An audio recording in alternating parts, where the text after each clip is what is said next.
31শে December মুজিববাদী সংবিধানের কবর রচিত হবে বলছে বৈষম্য বিরোধী ছাত্ররা। বিপ্লবের ঘোষণাপত্রের সঙ্গে সরকারের সম্পর্ক নেই জানালো প্রেস উইং। শহীদের রক্তে লেখা সংবিধানকে কবর দেওয়ার ঘোষণা দুঃখজনক বললেন মির্জা আব্বাস। জুলাই বিপ্লবের ক্রেডিট কারো একার নয়। এবং সাদ মুসা গ্রুপের কর্ণধার দুটি ব্যাংকের সাবেক পরিচালক সহ 29 জনের নামে মামলা করেছে দুদক। 5,000 কোটি টাকা আত্মসাতের অভিযোগ।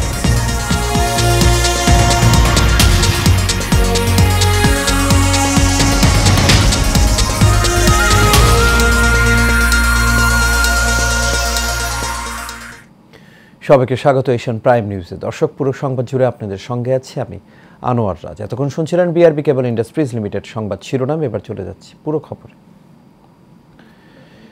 31 ডিসেম্বর জাতির সামনে মুজিববাদী 72-এর সংবিধানের কবর রচিত হবে বলে মন্তব্য করেছেন বৈষম্য বিরোধী ছাত্র আন্দোলনের অন্যতম সমন্বয়ক হাসনাত আব্দুল্লাহ। তিনি বলেন, জুলাই বিপ্লবের ঘোষণাপত্র 5 আগস্ট না হওয়ার কারণে বিদেশে বসে ষড়যন্ত্র করেই যাচ্ছে ফ্যাসিস্টরা। আর নাগরিক কমিটির মুখ্য সংগঠক ও জুলাই শহীদ স্মৃতি ফাউন্ডেশনের সাধারণ সম্পাদক সার্জিস আলম বলেন, বিপ্লবের ঘোষণাপত্রে বাংলাদেশের সব মানুষের আশা আকাঙ্ক্ষার প্রতিফলন ঘটবে। বিস্তারিত শেখ সোহাগের রিপোর্টে। আগামী 31 ডিসেম্বরকে সামনে রেখে বিভিন্ন স্লোগান লিখে সামাজিক যোগাযোগ মাধ্যম ফেসবুকে আলোচনা সৃষ্টি করেছে বৈষম্য বিরোধী ছাত্র আন্দোলন ও জাতীয় নাগরিক কমিটির সদস্যরা। এর ফলে সেই দিন কি হতে যাচ্ছে তা নিয়ে ব্যাপক আলোচনা শুরু হয়েছে সোশ্যাল মিডিয়াগুলোতে। বিষয়টি স্পষ্ট করতে রাজধানী বাংলা মোটরে জরুরি সংবাদ সম্মেলন ডাকে বৈষম্য বিরোধী ছাত্র আন্দোলনের কেন্দ্রীয় সমন্বয়করা। এতে বৈষম্য বিরোধী ছাত্র আন্দোলনের অন্যতম সমন্বয়ক হাসনাত আব্দুল্লাহ বলেন, 31শে ডিসেম্বর জাতির সামনে মুজিববাদী 72-এর সংবিধান কবর রচিত হবে। আমরা এই গণঅভ্যুত্থানে এই মানুষের আমরা যে বলছি এগুলোর বিপক্ষে গিয়ে সেখানে আমরা স্পষ্ট করব আমাদের এই প্রক্লেমেশন অফ জুলাই রেভলিউশনে যে বেসিক্যালি এই মুজিববাদী সংবিধানটা কিভাবে গণমানুষের আকাঙ্ক্ষাকে বিনষ্ট করেছে এবং ঠিক কিভাবে এটার আমরা রিপ্লেসমেন্ট করতে চাই। সেটিরই হচ্ছে বই প্রকাশ হবে, সেটিরই হচ্ছে ঘোষণা হবে প্রক্লেমেশন অফ জুলাই রেভলিউশনের মধ্যে। বিপ্লবের ঘোষণাপত্রে বাংলাদেশের সব মানুষের আশা আকাঙ্ক্ষার প্রতিফলন ঘটাবে জানিয়ে বৈষম্য বিরোধী ছাত্র আন্দোলনের অন্যতম আরও 2 সমন্বয়ক সার্জিস আলম ও আব্দুল হান্নান মাসুদ বলেন, নতুন যারা দেশ পরিচালনায় আসবে তাদের জন্য এই ঘোষণাপত্র একটি নির্দেশক হিসেবে থাকবে। জুলাই শহীদ স্মৃতি ফাউন্ডেশনের এই বছরে সকল কার্যক্রম, হিসাব নিকাশ, আপডেট, সহযোগিতা, সীমাবদ্ধতা সবকিছু সংবাদ সম্মেলনের মাধ্যমে তুলে ধরা হবে।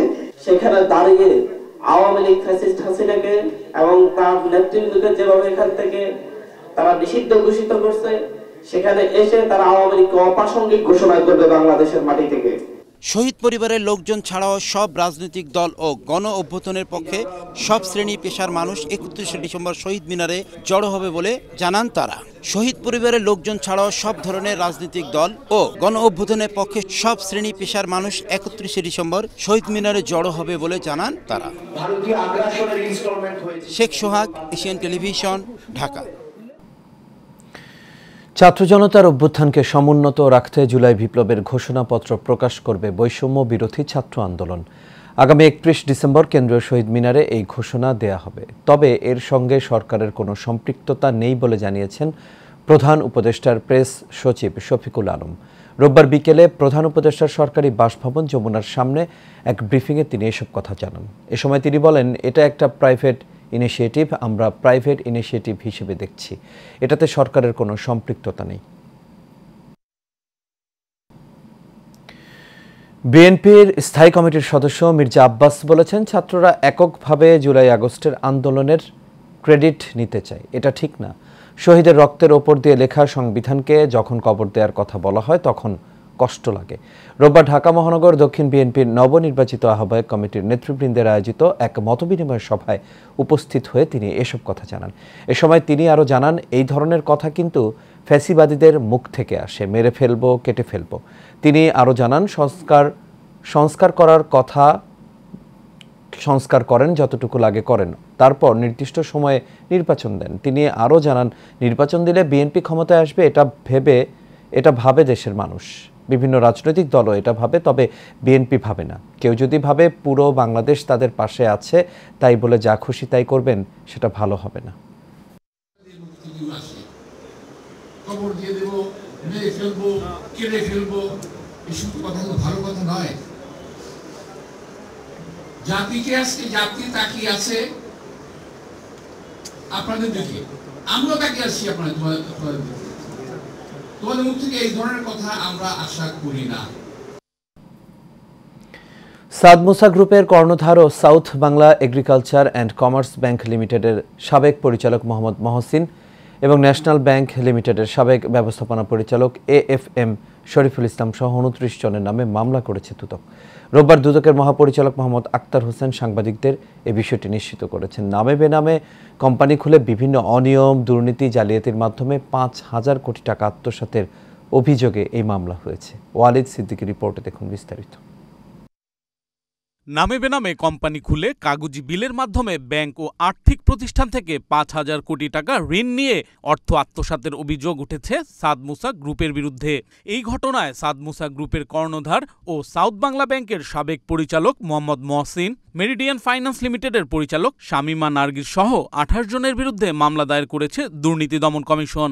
বিআরপিডি সার্কুলার অমান্য করে উদ্দেশ্যমূলকভাবে ঋণ প্রস্তাব দ্রুততম সময়ে অনুমোদন করে ন্যাশনাল ব্যাংক লিমিটেড আগ্রাবাদ শাখার গ্রাহক সাদ মুসা হোম টেক্স অ্যান্ড ক্লদিং লিমিটেডের মালিক মোহাম্মদ মহসিন কর্তৃক 459.50 কোটি টাকা আত্মসাতের অপরাধ প্রাথমিকভাবে প্রমাণিত হওয়ায় মামলা রুজুর সিদ্ধান্ত গৃহীত হয়েছে।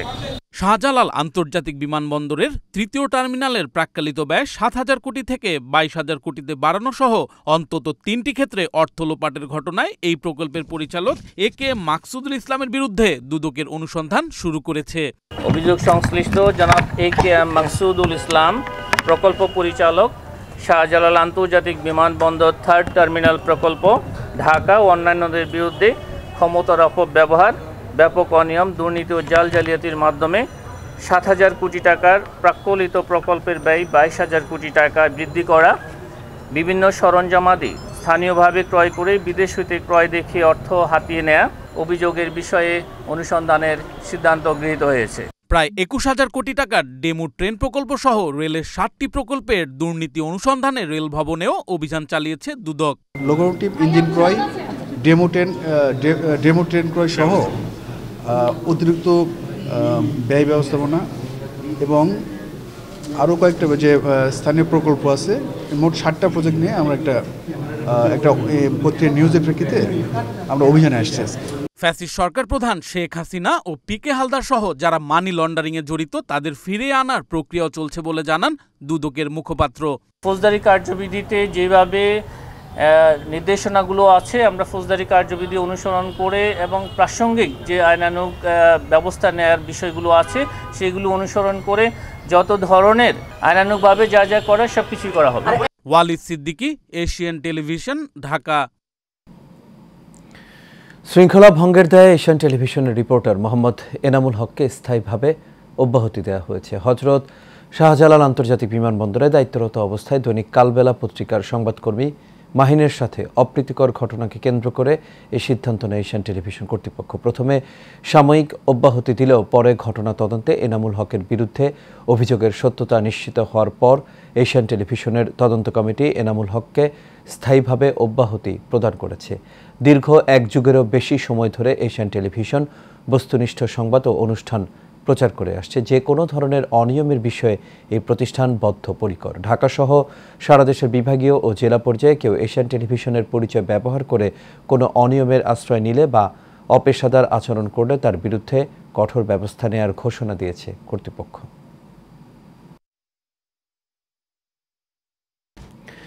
শেরপুরের কানাশাখোলা এলাকায় ঢাকা শেরপুর মহাসড়কে বাস ও সিএনজি চালিত অটোরিকশার মুখোমুখি সংঘর্ষ হয়েছে। এতে ঘটনাস্থলে অটোরিকশার চালক সহ 6 জন নিহত হয়েছেন। দুপুর 12টার দিকে এই দুর্ঘটনাটি ঘটে। নিহতদের মধ্যে সিএনজি চালক লোকপানের পরিচয় নিশ্চিত হওয়া গেছে।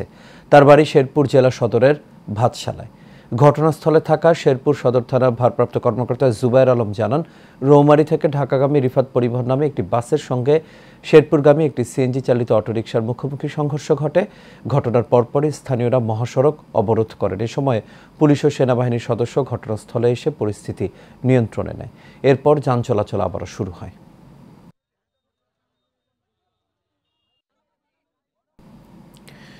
জামালপুরে ব্রহ্মপুত্র নদে ডুবে ৩ ভাইয়ের মৃত্যু হয়েছে। দুপুরে শহরতলির ছনকান্দা এলাকার ব্রহ্মপুত্র নদে এই ঘটনাটি ঘটে। নিহত ৩ জনই মামাতো এবং ফুফাতো ভাই। নিহতরা হলেন জামালপুর জেলা স্কুলের ৯ম শ্রেণীর ছাত্র আফিফ, ১০ম শ্রেণীর ছাত্র রাহি ও ৯ম শ্রেণীর ছাত্র রওশন। স্বজনরা জানান, স্কুলের ছুটিতে নানাবাড়িতে বেড়াতে আসে রওশন। দুপুরে ২ মামাতো ভাই আফিফ ও রাহি সহ স্থানীয় বন্ধুদের নিয়ে ব্রহ্মপুত্র নদের পাড়ে ফুটবল খেলতে যায় তারা। খেলা শেষে নদে গোসল করতে নামলে পানিতে ডুবে যায় ৫ জন। স্থানীয়রা জানান, ২ জনকে জীবিত উদ্ধার করতে পারলেও নিখোঁজ থাকে ৩ জন। পরে ফায়ার সার্ভিস এসে ঘণ্টাব্যাপী অভিযান পরিচালনা করে ৩ জনের মরদেহ উদ্ধার করে।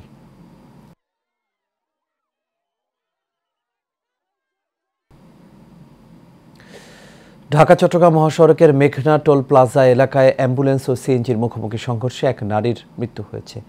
এই ঘটনায় আহত হয়েছেন আরও ৪ জন। আহতদের উদ্ধার করে স্থানীয় ও ঢাকা মেডিকেল কলেজ হাসপাতালে পাঠানো হয়েছে। বিকেলে ঢাকা চট্টগ্রাম মহাসড়কের সোনারগাঁয়ের অংশে মেঘনা ব্রিজের প্রবেশ মুখে এই দুর্ঘটনা ঘটে। নিহত আলেয়া খাতুন বরিশাল পিরোজপুরের রঘুনাথপুর গ্রামের মৃত মান্নান মিয়ার স্ত্রী। আহতদের পরিচয় এখনও জানা যায়নি। কাঁচপুর হাইওয়ে থানার ভারপ্রাপ্ত কর্মকর্তা কাজী ওয়াহিদ মোরশেদ বলেন, খবর পেয়ে মরদেহ উদ্ধার করা হয়েছে। রূপায়ণ সিটি উত্তরা ইট পাথরের পরিবেশের বাইরে এসে আবাসন খাতে নতুন মাত্রা যোগ করেছে বলে মন্তব্য করেছেন রূপায়ণ গ্রুপের মার্কেটিং ডিরেক্টর অমিত চক্রবর্তী। রূপায়ণ সিটি প্রেজেন্টস রেফারেল প্রোগ্রামের অ্যাওয়ার্ড গিভিং সিরিমনি অনুষ্ঠানে বিজয়ীদের পুরস্কার তুলে দিয়ে তিনি এসব কথা জানান। সোহাগ মিয়ার ক্যামেরায় মেহরাব সুমনের রিপোর্টে দেখুন বিস্তারিত। রাজধানী উত্তরার প্রিমিয়াম মেগা গেটেড কমিউনিটি রূপায়ণ সিটির প্রিমিয়াম কন্ডো গ্রান্ডে অনুষ্ঠিত এই আয়োজনে অংশ নেন আমেরিকান ইন্টারন্যাশনাল ইউনিভার্সিটির শিক্ষার্থীরা। অনুষ্ঠানে অংশ নিয়ে রূপায়ণের মার্কেটিং ডিরেক্টর বলেন, রূপায়ণ সিটি ইট পাথরের পরিবেশের বাইরে এসে আবাসন খাতে নতুন মাত্রা যোগ করেছে। ইট কাঠ পাথরের এই স্বাভাবিক জীবনযাপন থেকে বেরিয়ে আসতে যে মানুষকে খুব একটা সাহায্য করছে এটা তারা উপলব্ধি করছে। এবং আমরা দেখেছি অনেককেই তারা বলছেন যে আসলে আমাদের এখন এই কংক্রিটের খাঁচা থেকে বেরিয়ে গিয়ে আমাদেরকে এখন চলে যেতে হবে উন্মুক্ত বাতাসে, আলোয়, যেখানে একটু খেলাধুলা করতে পারি, আমাদের মানসিক বিকাশ হতে পারে, শারীরিক বিকাশ হতে পারে। শিক্ষা এবং বাসস্থান একটি অন্যটির পরিপূরক উল্লেখ করে অমিত চক্রবর্তী আরও বলেন, ভবিষ্যতেও এ ধরনের শিক্ষা কার্যক্রমে এগিয়ে আসবে রূপায়ণ সিটি। শুধু রূপায়ণ সিটি উত্তরার অভ্যন্তরেই নয়, আমরা মূল যে জায়গাটায় গুরুত্ব দিচ্ছি সেটা হলো আমাদের যে পরবর্তী প্রজন্ম তাদের সঠিক সুষম শিক্ষা। আবাসনের সাথে শিক্ষার সম্পর্কটা ওতপ্রোত এবং একটাকে বাদ দিয়ে আরেকটা হওয়া সম্ভব নয়। অনুষ্ঠানে আমন্ত্রিত অতিথিরা বলেন, এমন আয়োজন শিক্ষার্থীদের মানসিক বিকাশে বড় ভূমিকা রাখবে এবং অন্যরাও এ ধরনের আয়োজনে আগ্রহী হবে। Mehrab Suman, Asian television, Dhaka. ভোক্তা জরিপে টানা ষষ্ঠবারের মতো দেশীয় বহুজাতিক শীর্ষ ব্র্যান্ডগুলোর মধ্য থেকে সবচেয়ে সেরা ব্র্যান্ড নির্বাচিত হয়েছে বিকাশ। বেস্ট ব্র্যান্ড অ্যাওয়ার্ডের ১৬তম সংস্করণে বাংলাদেশ ব্র্যান্ড ফোরামের প্রধান উপদেষ্টা ডক্টর সৈয়দ ফারহাত আনোয়ারের হাত থেকে সম্মাননা ক্রেস্ট ও সার্টিফিকেট গ্রহণ করেন বিকাশের chief executive officer Kamal Kadir. বাজার গবেষণা প্রতিষ্ঠান ইনসার্চ লিমিটেড পরিচালিত ভোক্তা জরিপ অনুযায়ী দেশসেরা প্রতিষ্ঠানগুলোকে সম্মাননা জানানোর এই আয়োজনে সহযোগিতায় ছিল ইংরেজি দৈনিক দ্য ডেইলি স্টার। এবার দেশজুড়ে ৮ বিভাগ থেকে ১১,২০০ ভোক্তার ওপর পরিচালিত জরিপের ভিত্তিতে সেরা ব্র্যান্ড বাছাইয়ের প্রক্রিয়াটি সম্পন্ন হয়। ক্রাফটসম্যান ফুটওয়্যার অ্যান্ড অ্যাক্সেসরিজ লিমিটেডের ৫ম বার্ষিক সাধারণ সভা অনুষ্ঠিত হয়েছে। এজিএমে ৩০ জুন ২০২৪ সমাপ্ত অর্থবছরের সংশ্লিষ্ট বিনিয়োগকারীদের জন্য ১০% ক্যাশ ডিভিডেন্ড ঘোষণা করেছে শেয়ার বাজারের এসএমই সেক্টরের তালিকাভুক্ত কোম্পানিটি। রোববার রাজধানীর স্কাটন গার্ডেনে অবস্থিত পুলিশ কনভেনশন হলে বার্ষিক সাধারণ সভাটি অনুষ্ঠিত হয়। সভায় ক্রাফটসম্যান ফুটওয়্যার অ্যান্ড অ্যাক্সেসরিজ লিমিটেডের board chairperson doctor Rezina Begum, ব্যবস্থাপনা পরিচালক সাদাত হোসেন সেলিম, পরিচালক রুমানা বেগম, সারা হোসেন, সাবরিনা জামান, মাহে আলম, ডাক্তার মোহাম্মদ জহিরুল ইসলাম, ডাক্তার মোহাম্মদ আবু সাইদ টিটু ও প্রধান আর্থিক কর্মকর্তা মোহাম্মদ ফেরদৌস হোসেন সহ অন্যান্য শেয়ার হোল্ডাররা উপস্থিত ছিলেন। এবার আন্তর্জাতিক প্রসঙ্গ। দক্ষিণ কোরিয়ায় ভয়াবহ বিমান দুর্ঘটনায় 179 জন নিহত হয়েছেন। পূর্ব এশিয়ার এই দেশটির একটি বিমানবন্দরে অবতরণের সময় রানওয়ে থেকে ছিটকে পড়ে ওই বিমানটি বিধ্বস্ত হলে প্রাণহানির এই ঘটনা ঘটে। দুর্ঘটনা কবলিত বিমানটিতে 181 জন আরোহী ছিলেন। প্রাথমিকভাবে 2 জনকে জীবিত উদ্ধার করা হয়েছে। এক প্রতিবেদনে এসব তথ্য জানিয়েছে সংবাদ মাধ্যম আল জাজিরা। বিস্তারিত জানাচ্ছেন আরবি ইসলাম হিমু। দক্ষিণ কোরিয়ার বিমানবন্দরে 181 আরোহী নিয়ে অবতরণের সময় রানওয়েতে ছিটকে পড়ে একটি যাত্রীবাহী বিমান বিধ্বস্ত হয়েছে। এই ঘটনায় 2 জন ছাড়া বাকি সকলের মৃত্যুর খবর নিশ্চিত করেছে সংবাদ মাধ্যম আল জাজিরা। ভোরে মুয়ান আন্তর্জাতিক বিমানবন্দরে এই দুর্ঘটনা ঘটে। এক প্রতিবেদন থেকে জানা গেছে, এদিন ভোরে দুর্ঘটনার সময় জেজু এয়ারের বিমানটিতে 175 জন যাত্রী ও 6 জন ক্রু ছিলেন। এটি থাইল্যান্ড থেকে এসে মুয়ান আন্তর্জাতিক বিমানবন্দরে অবতরণের সময় ছিটকে পড়ে বিধ্বস্ত হয়। দক্ষিণ কোরিয়ার সংবাদ সংস্থা ইয়ানহাপ জানিয়েছে, ধারণা করা হচ্ছে দেশের দক্ষিণ পশ্চিমে বিমানবন্দরে অবতরণের চেষ্টা করার সময় পাখির সাথে সংঘর্ষের ফলে ল্যান্ডিং গিয়ারে ত্রুটি হওয়ার কারণে এই দুর্ঘটনা ঘটেছে। প্রাথমিকভাবে 2 জনকে জীবিত উদ্ধার করা হয়েছে।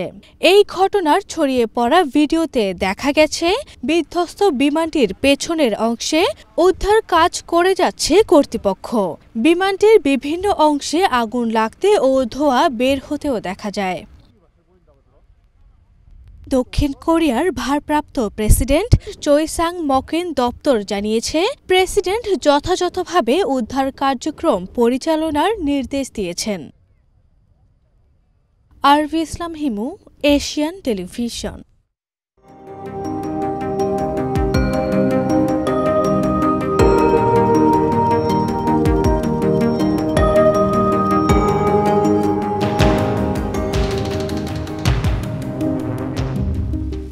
এবার সিওরিল প্রেজেন্স হেলথ অ্যান্ড বিউটি। নবজাতককে জন্মের পরপরই শুষ্ক ও নরম কাপড় দিয়ে পর্যায়ক্রমে মুছে ফেলতে হবে। তারপর উষ্ণ কাপড় দিয়ে জড়িয়ে যত দ্রুত সম্ভব শাল দুধ খাওয়াতে হবে। জন্মের প্রথম 6 মাস পর্যন্ত মায়ের বুকের দুধ ছাড়া 1 ফোঁটা পানি দেওয়ারও প্রয়োজন নেই। যে কোনো প্রশ্নের জন্য চিকিৎসকের সাথে যোগাযোগ করতে হবে। রফিকুল ইসলাম রলির রিপোর্টে দেখুন বিস্তারিত। নবজাতকের সঠিক পরিচর্যা নিয়ে দেশি নানা কুসংস্কার প্রচলিত আছে। এতে সকলের মুখে হাসি ফুটিয়ে আসা শিশুটি পড়ে যায় নানা স্বাস্থ্য ঝুঁকিতে, যার জের তাকে বয়ে বেড়াতে হয় সারা জীবন। সময় মতো ভ্যাকসিন দিতে হবে, টিকা দিতে হবে, বাচ্চাটার সুরক্ষা স্বাস্থ্য করতে হবে, তার অসুখ বিসুখ হলে খেয়াল রাখতে হবে। এই বাচ্চারা যখন গড়তে থাকবে, এই যেটাকে আমরা বলি টিনেজের সময় সবচেয়ে বড় প্রয়োজন এই বাচ্চার স্বাস্থ্য, মানসিক স্বাস্থ্য খেয়াল করতে হবে। ছোটোবেলায় যদি ঠিকমতো খাওয়া দাওয়া না করে তাহলে তার ব্রেনটা ঠিকমতো কাজ করবে না। তাই সুষম খাওয়ার ব্যাপারে আমাদের খাওয়ায় ভিটামিনের অভাব, অথবা আমরা ভিটামিন যদি না থাকি কিছু হেলথ ফুড পাওয়া যায় আজকাল, এগুলি খাওয়াবো। এবং যখন ওই বয়সন্ধি করে বাচ্চাটাকে আমরা খেয়াল রাখবো, ও যে কোনো মেন্টালি ডিরেইল না হয়ে যায়, মানসিক স্বাস্থ্য ঠিক রাখতে হবে। তারপর বড় হওয়ার পর স্কুলে যাচ্ছে, আমার বাচ্চা কার সঙ্গে মেলামেশা করতেছে, কে তার বন্ধুবান্ধব দেখতে হবে। এটাও তো মানসিক স্বাস্থ্যের পিয়ার প্রেশার। এই পিয়ার প্রেশার মানে বন্ধুবান্ধবের চাপে সে এডিক্ট হয়ে যেতে পারে, সে সিগারেট খেতে পারে, সে বিভিন্ন রকম অপকর্ম করতে পারে, সে চুরি ডাকাতি করতে পারে, সে অ্যাবিউজ করতে পারে মানুষকে। এর থেকে এই স্বাস্থ্য কিন্তু আমাদের বাবা মা, সমাজ, স্কুল, আমরা সবাই চেষ্টা করব প্রত্যেকটা বাচ্চা যেন মানসিক এবং শারীরিক সুস্বাস্থ্যের অধিকারী হয়।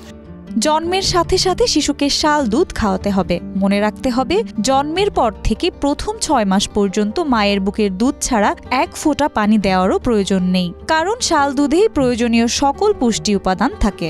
যে শিশুটা ভূমিষ্ঠ হবে সেই দিন থেকে তাকে স্বাস্থ্য সুরক্ষার ব্যবস্থা করব, সুষম খাবার দিব, মায়ের দুধ খাওয়াবো। আমার দেশে অনেকে মাতৃদুগ্ধ বাচ্চারা কিছুদিন পরে পায় না, দেই না, পারি না, আমি ব্যস্ত, আমি চাকরি করি। এই মাতৃদুগ্ধ, মাতৃসুধা এর চেয়ে আর মূল্যবান জিনিস নাই। বাচ্চাটাকে 6 মাস থেকে 2 বছর মাতৃদুগ্ধ পান করাবো। শিশুর স্বাস্থ্য রক্ষা ও শিশুর ভবিষ্যতের জন্য পরিবার, সমাজ সকলকে এগিয়ে আসতে হবে, কেননা সুস্থ জাতি গঠনে এর বিকল্প নেই।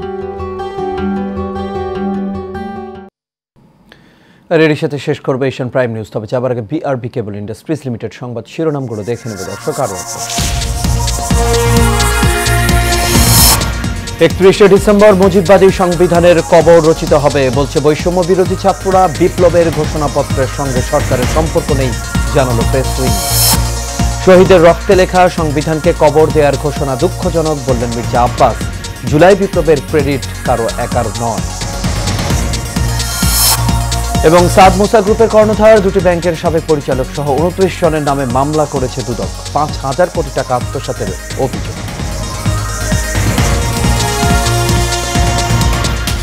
দর্শক, এই ছিল আমাদের এখনকার আয়োজন। আমাদের পরবর্তী সংবাদ দেখার আমন্ত্রণ রইল। এতক্ষণ সাথে থাকার জন্য সবাইকে ধন্যবাদ।